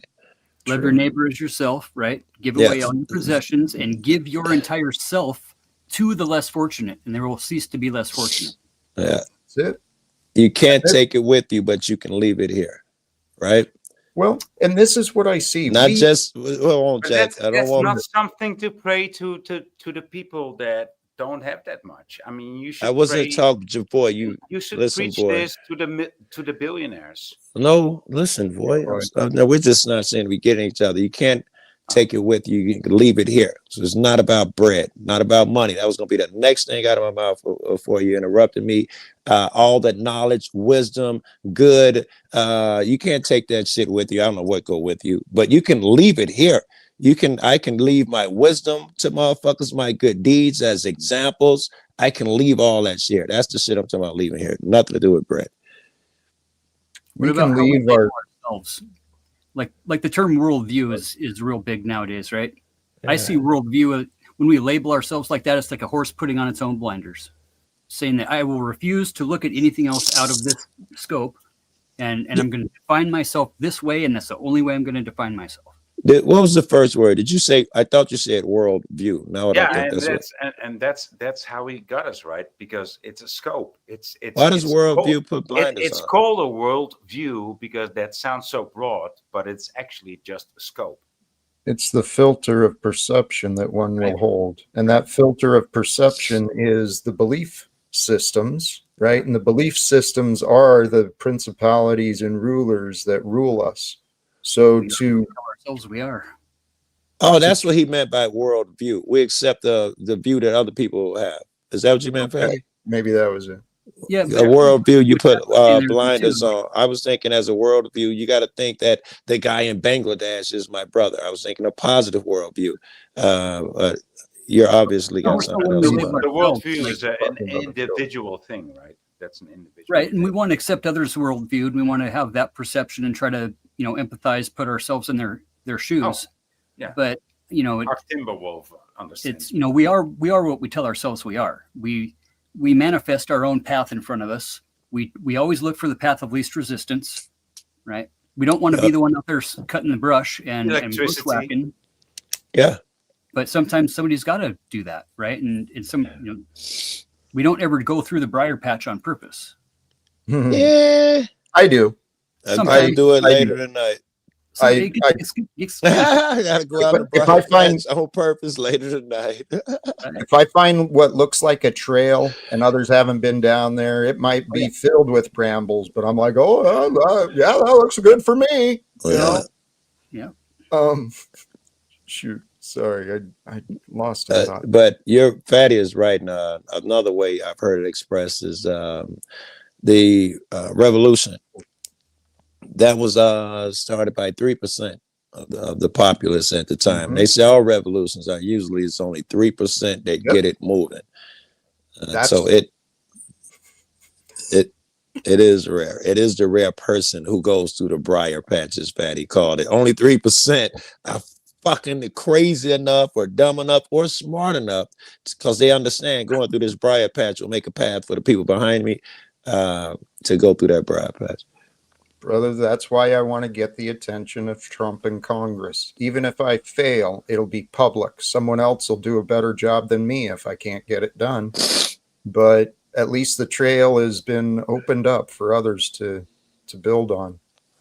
You plant the seed, right? No. He's saying that, but that ain't what's happening here. What's the trail. That's what he said that was more important, because he may get up there, get the small side of Trump or whatever big leader, and they shun him. But the trail has been, now we can follow his path to get to the leader. He's got to find a way in order to make this happen. And he still leaves a trail, regardless of what come out of his mouth. That's more interesting to me. That's And what they I'm just hoping to plant the do. seed in somebody else's head that they can follow that path now, that it is a Yes, yes. And now suddenly I like with the cop watching, it's a little me, but I didn't think I can do it when I saw the people do it. And then I saw a guy who was kind of street dude, and I saw my path. It took someone to do the trail, blaze the trail before me, or I'd have never done it. Right. He showed me the path, and then I did it. That's what I've been blessed with. I mean, it took me a while to recognize it, but in my life experience, I've been blessed to discover some true heroes, small level heroes, but Yeah. people doing amazing work, leaders and teachers. Yeah. And so I've been trying to follow their This is example. the hero. Fuck a leader. I don't believe Yeah. that shit. He can suck my cock. Most leaders, a real leader looks different from what we call a leader. Teachers, doing good work without bragging about it, right? That- Not doing it to brag about it. yeah, that's where I was gonna go. The people who I admire, who I think are heroes, would be the guy who grew up and didn't strike back, and and I'm not saying this better. The guy who showed the patience, and in the instance I'm trying to think of, there's someone on the internet, and most people go blow for blow and doxing, and I'm gonna show your kid's bedroom on TV, and just weird shit. The guy who turns the other cheek. Now he's suddenly a hero to me, right? The guy who shows restraint, the guy who spends his time for an endeavor this benefits others as opposed to himself. Those are like heroes. Really weird shit. The guy who, and they're all like really laymen. And some days, this is gonna hurt, but I'm gonna say this shit. I'm gonna get so much backlash for this one. But the guy who keeps popping in my head is Flo. I find so many fucking reasons to admire this fucking dude, man. In them little heroic ways that I see. Like when he's wrong, he'll say, no, you were right. No one does that. No one does that. Nice. He'll admit that shit in the room with 150 people. No one does that. And he gets so much credibility from me, or when everybody's going, because there's a part of that He shit does where that at times when it suits him. He doesn't always do that. well, no one always But does it. I'm just talking about those moments. I he noticed. does do that, right? I mean, I will give you that, but And I don't. I'm it's not sure it like he's suits the him most- saying you're right, I'm it's wrong. No. It's not like he's the most truthful. That wasn't my claim. Right. Okay. But you can tell when it's legit, when it's Right. I think so. It's not just a fucking ploy. It's not a game. It's Even when I heard middle of a debate or a conversation, and he's doing Even well, when the he other hurt person himself, gets he it will- right, he will he'll admit to it. admit it. When he's popular enough where he could have steamrolled and people would have rolled with him if he's like made fun of the guy or something. But no, he'll pause and be like, no, you're right. Yeah. No one does that. It's so fucking rare. It's rare. It's not Well- like nobody does it, but it is rare. Yeah, Yeah. and I appreciate People that. do it. That's a good quality. People do it. I do it. I'm sure everybody up here does it. I don't know. He's got a million of those things. He sees shit, right? I don't know, man. Mhm. Everything about that dude. To be fucking younger than me, I don't really admire a lot of motherfuckers younger than me. I don't admire period motherfuckers. You niggas probably damn near my age, and I feel like, or so and so, you're just regular cats like me. Flo has some wisdom and shit to be so fucking young, man. He's got all the problems. I see all the bullshit too. And Bake a cupcake. Too. okay, I'm all right tell you with it. what, guys, I'm ready to start wrapping up. Shouldn't have brought up that Flo shit. My No, bad. I it's- killed the show. No, that's not it at all. We're nearing the 2-hour mark, and All right. I got some ideas I want to share on the Right. on the way All out. right, I'm gonna get out of here and then I'll let you say I goodbye. want to hear your ideas, Jack. Much love, Joe. What's that? I want to hear your ideas that you want to share on the way out. I'm all ears. Well, here I'm gonna drop you back though. Thank you, Voy. I appreciate you joining. Much love, Fatty, brother. much Take love care to over you. there. Hey, did Hey, you see that your boy Trump? He's doing a remake on the statue there. it's yeah. Well, Pretty fitting, right? this is it. It's signs of the time. What are It's we all gonna do? right. Hey, Much love. thanks for swinging through, Fatty. Appreciate you. To all who did, sincerely, to Gen X Jeff, especially for those who aren't aware, you missed the beginning. His link is in the description. I encourage you to reach out, give a subscription, some support over there. I do hope that we'll continue more conversations in the future, particularly with Jeff and with the topics we discussed today. We did cover a variety of different topics with the ideas of leadership, part of this experience here in the online, trying to bring more, well, what Jeff is doing, what I'm doing is similar in nature. We're trying to bring what we've learned in the path of healing that we've discovered, what works for us, not claiming any perfection, but certainly found some things that work for me. And the idea is, especially if we can team up together, there's some great opportunities. To all the folks who joined and helped team up to create the conversations today, sincerely, my appreciations and my gratitude. Um, I was going to comment on the Powder Dusty thing, but I'm just going to let it go. He is a great guy. There's a lot of great folks who are living here today. And brothers and sisters, this idea seems right. If you're here and you're hearing these words, whether it's live with me or later with me, you're with me. And at this time here on earth with me, I've got so much hope. I've got so much faith. I've got so much excitement for your potential, my potential, the greater future that's drawing us closer every day. Any day now, the breakthrough is going to happen. Till then, till next time, thank you again. Choose love, peace for everyone, and live without fear. God bless us all. Peace.